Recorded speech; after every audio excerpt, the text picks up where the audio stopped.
Welcome to Bay Rats and Buoys Season 2 with your host, Captain Gaige.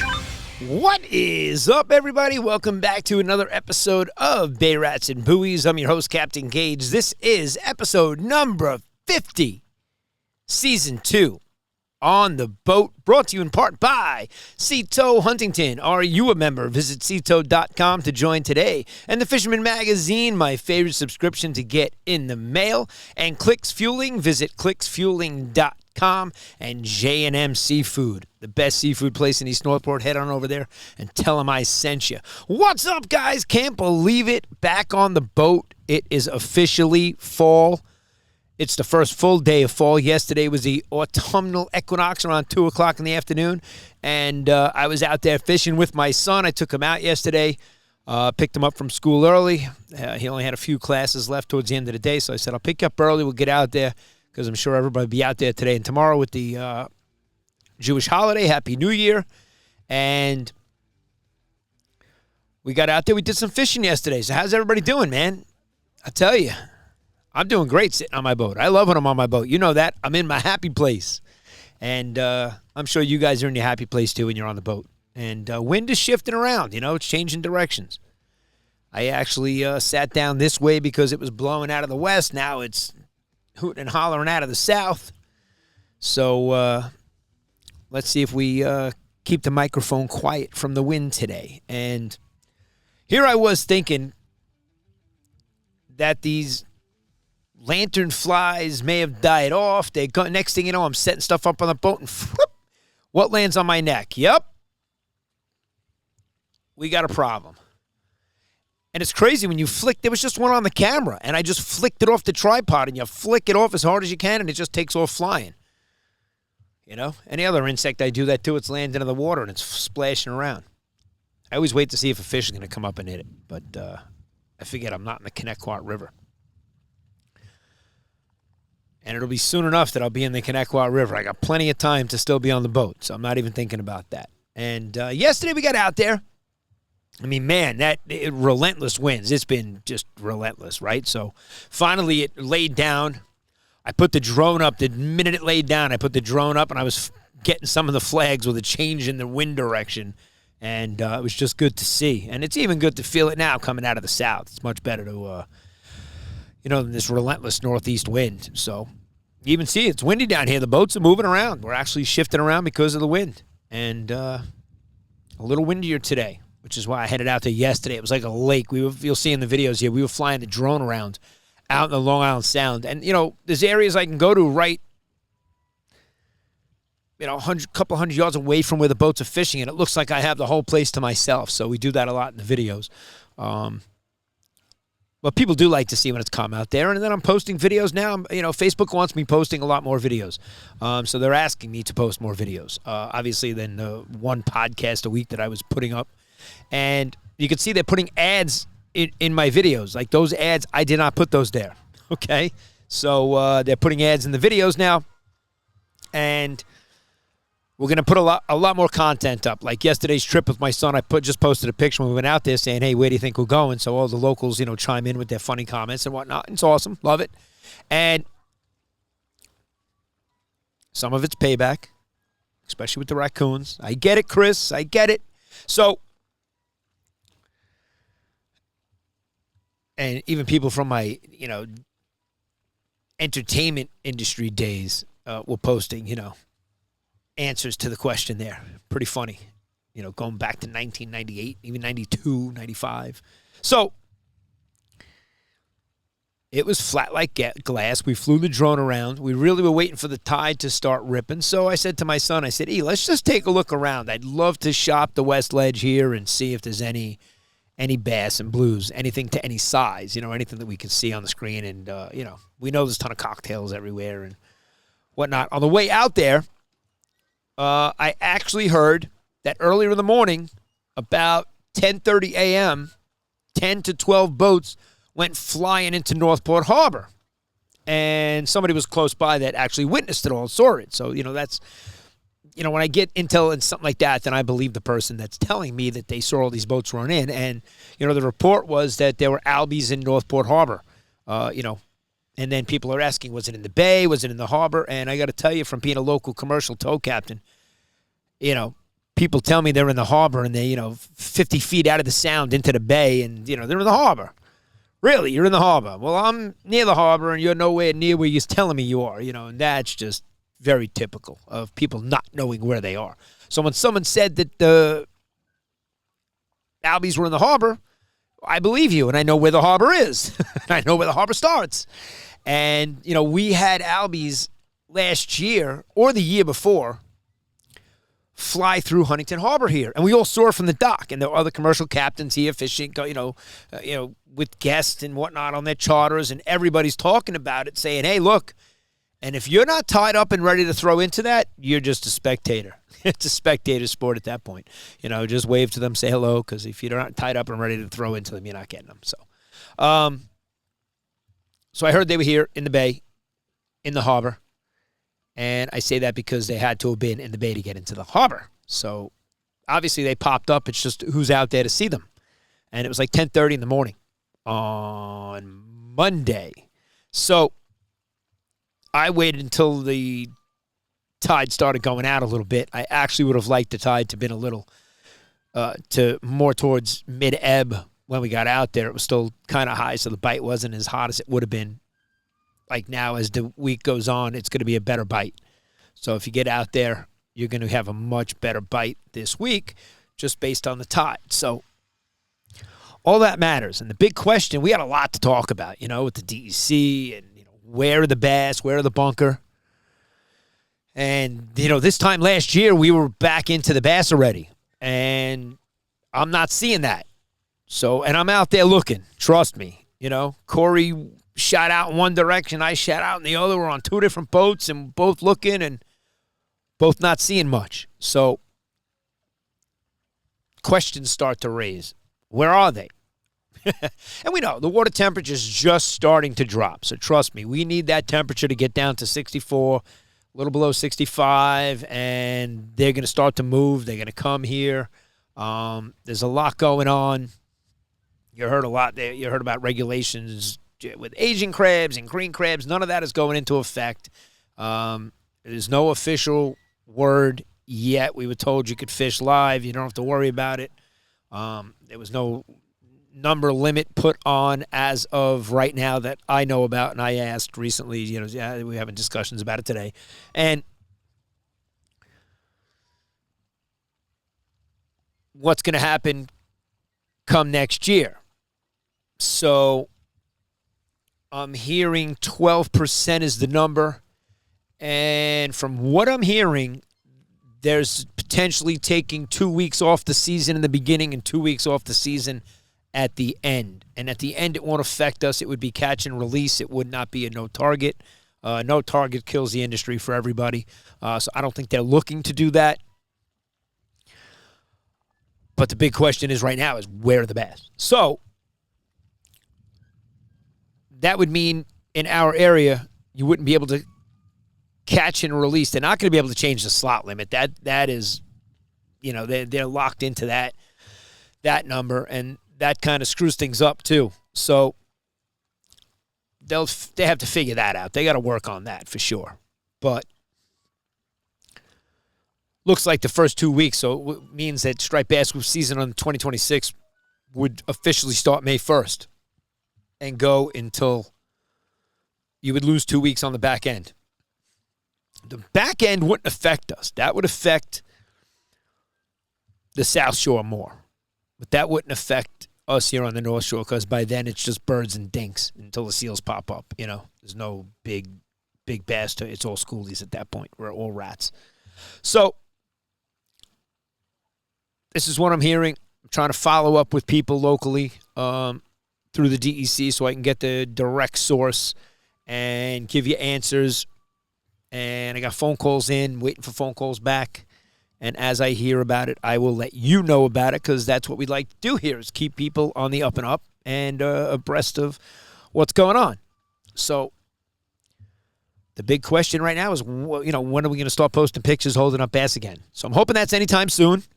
And the minute it happens, I'm going to be the first one to show you. So yesterday my son got Fluke and cocktails, and cocktail blues. He was having a bass. He was having a bass. He was having a blast. And, we did all types of, he was jigging, getting him on the jig. Then I said to him, why don't you put down a bottom rig and we'll throw some Gulp on it, because we didn't even go out with any bait. I mean, I always have the cast net. I'm always ready to throw it. I see bait out there, I'll throw it. I'll have live bait. That's fine. So I'm never worried about not having bait. But I said, hey, why don't we just put the Gulp on? Man, I put the Gulp on before even the lure hit the bottom. Boom.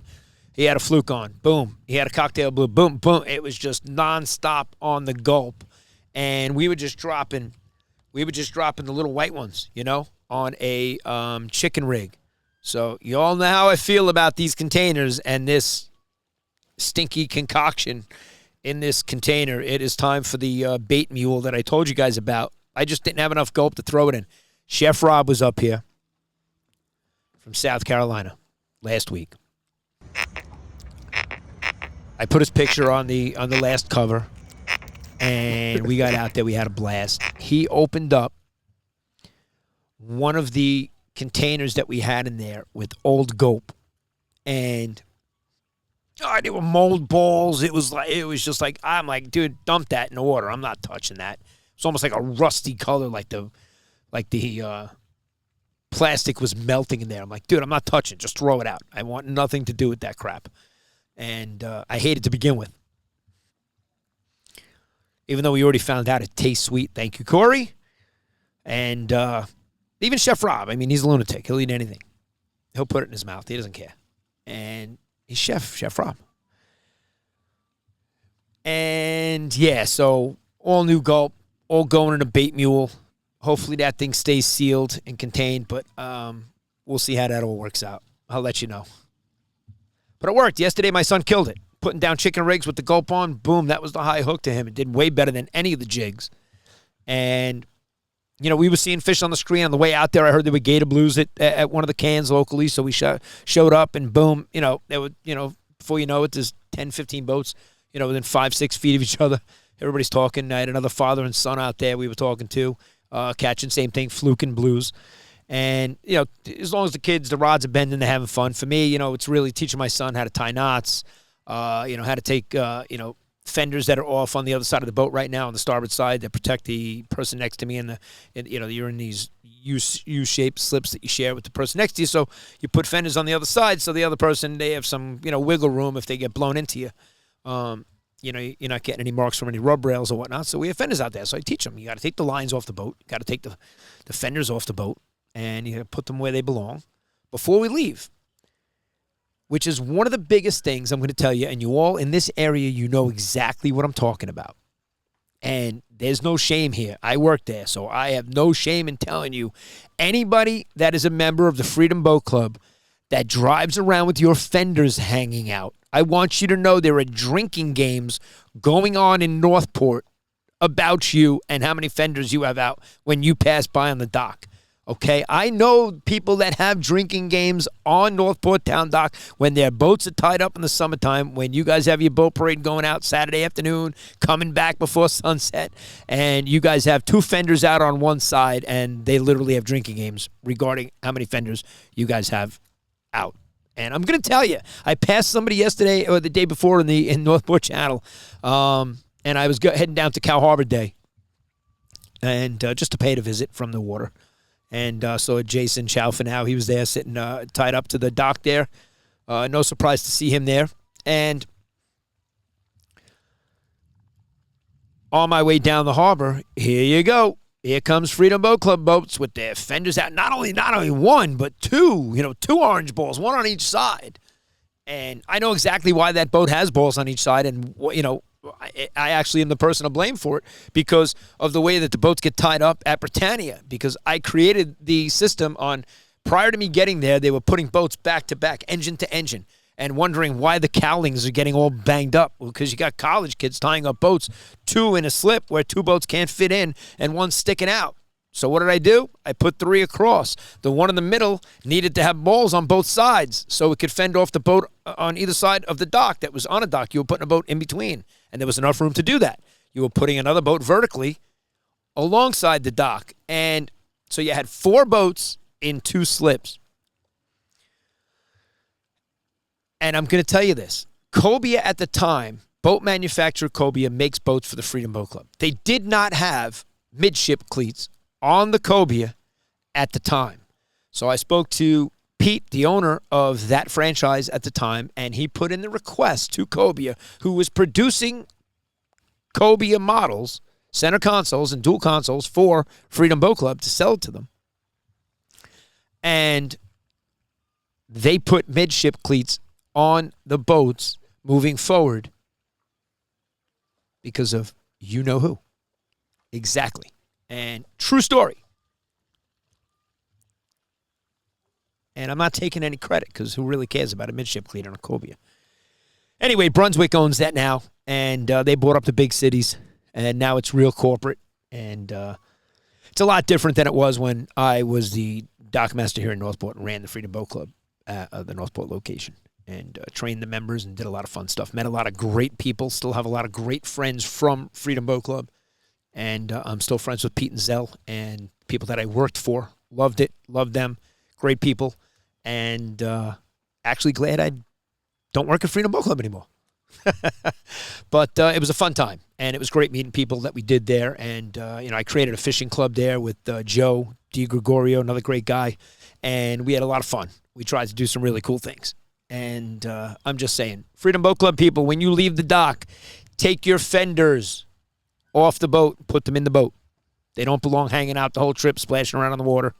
And by the way, you'll get charged like $35 if you lose the fender anyway. So I'm saving you money. So just say thank you, Captain Gaige, and move on. Take the fenders in. So anyway, back to fishing. That was our Freedom Boat Club fender out drinking game rant in the local area. You guys all laugh about it and see it. Lantern flies are now zipping around here. I'm seeing them, seeing more and more. One just landed on me. And we're going to do something about that.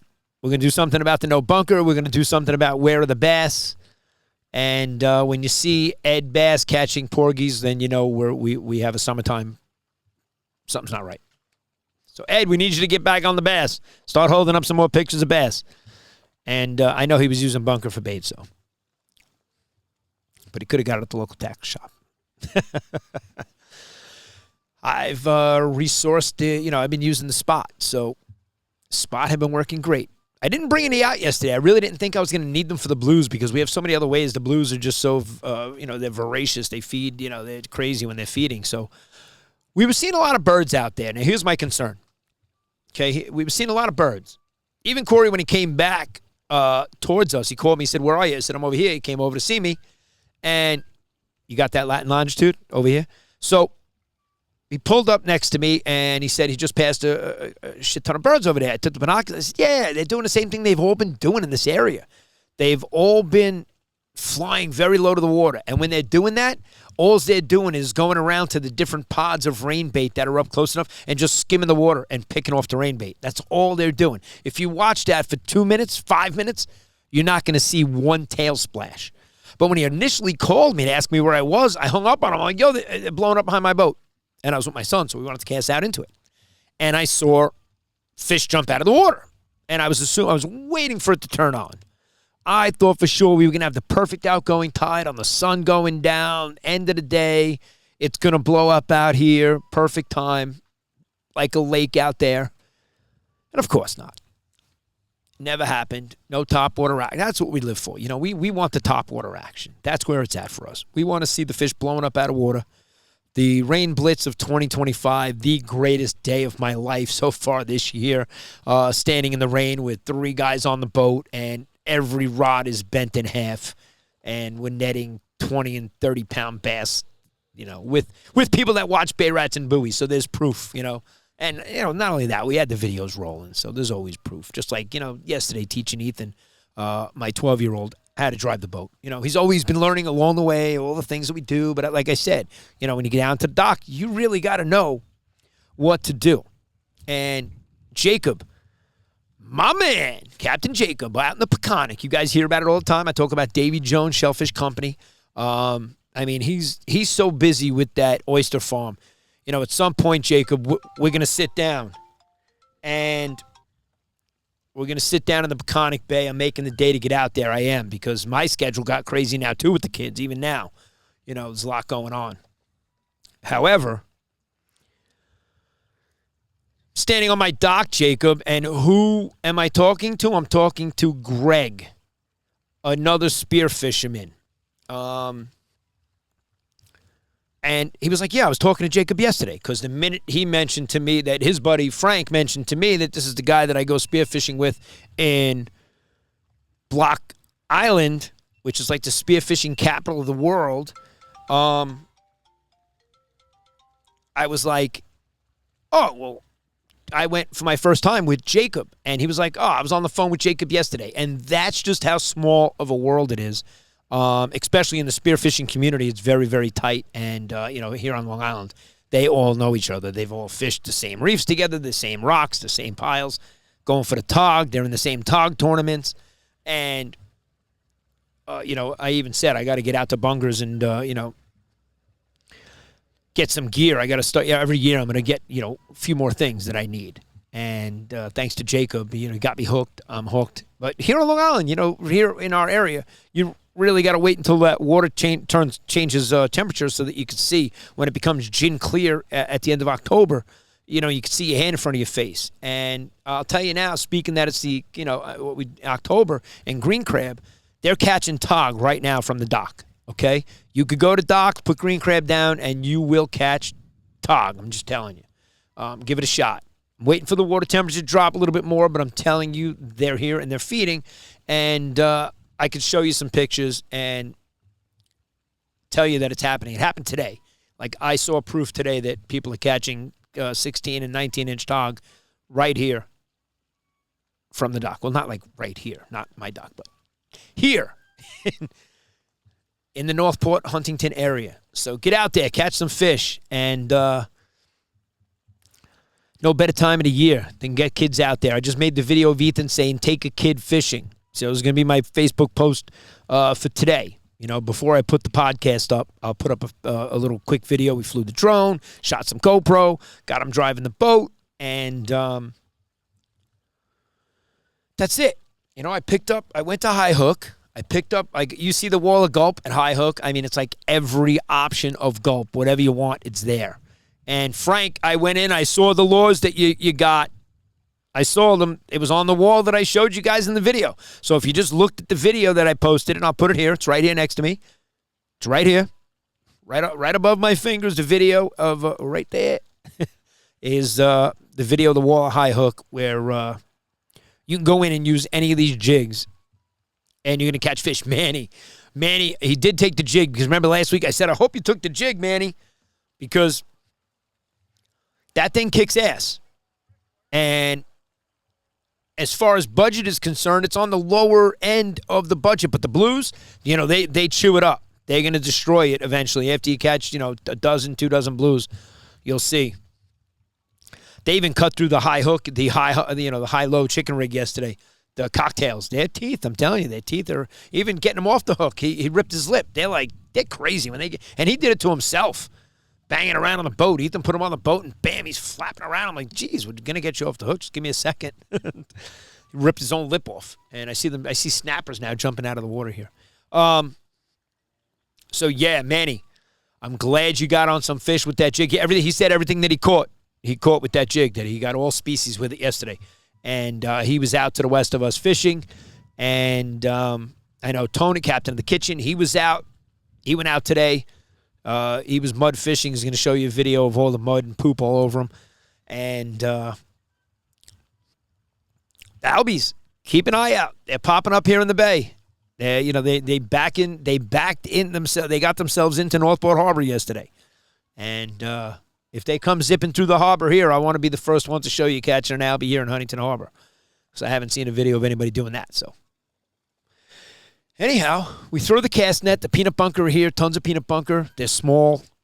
And I still have not seen one school of adult bunker in my marina or in this area. They're in the harbor. I'm just saying that I haven't seen them like I normally do. I'm not seeing the bass like this time of the year like we did last year. Temperatures are dropping. Corey had headed east. The temperature was like 68 degrees where he was. By us, I was seeing 73. I was seeing 71. But as the nights get colder now, so the nights are going to get colder. thankfully, and the water temperature is going to start to drop. So once this water temperature drops, fingers crossed, let's see what happens. Let's see how many fish come back, how many fish come to this side of the island. And, do they stay on the north side? Do they stay on the Connecticut side? Do they come up the middle? Do they go to the reefs? Do they hit all their stopping points? They're going to look for food. And I'm not seeing pods of bunker anywhere. Really not. And nothing on top water. And that concerned me yesterday that I saw all those birds working and all the bait and that they're scooping up bait and that no fish are coming up to now get in on that action and cause the top water disturbance that they normally would. And I had heard cocktail blues were there. I know some cocktail blues had gotten caught in that area, and yet I didn't catch any. I didn't see any. And I didn't see any come up and harass and do top water action like this time. We normally could throw some plugs out too, which is a ton of fun. You just zip that plug back and boom, you just watch that explosion on it. So even in Cold Spring Harbor, when I ran into the back, it was quiet back there. There wasn't much going on. I'm going to have to talk to my kayak guys back there and get their report. They're there a lot more than I am. I don't make that run around as often as I used to because I'm venturing out into other areas. And I'm going to fish areas I've never fished before. And for good reason, just looking to change it up. There's a big body of water out here. You leave this harbor and get into the bay, you got a lot of options out there. And we're starting to explore them all. We've trusted the boat the whole time. We've had no issues. She runs like a champ, knock on wood. When I knock on wood, I knock on my head. And that's it. We're just 2 weeks away from the 1-year anniversary of Bay Rats and Buoys. You guys are interacting. Guys are making more comments. We appreciate it. I want to say get more involved.